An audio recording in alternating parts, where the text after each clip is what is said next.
Going on, everyone? Got a 2020 Ford Mustang. Today we're going to replace the remote key fob battery.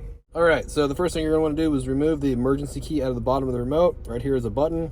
It's going to push it, and then you can pull the emergency key right out. All right. So this panel right here on the back of the remote is the one we're going to remove. I'm going to use a small flathead screwdriver. You have a slot right here. You're just going to pry up on the slot, and it will bring up the panel. Okay. Use a flathead screwdriver just to pop the rest of it up. Take it off. And here is the battery. Get the battery out. And turn it upside down. There's a little slot right here. I'm going to use a flathead screwdriver and just pry this guy out. You need something kind of small. Do that.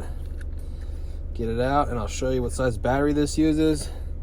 This uses a CR2450 with the positive sign facing outwards. It's going to go in the remote just like this.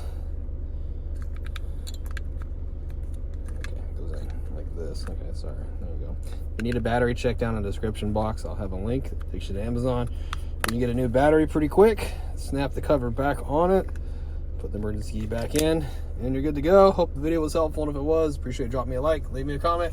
See you guys in another video.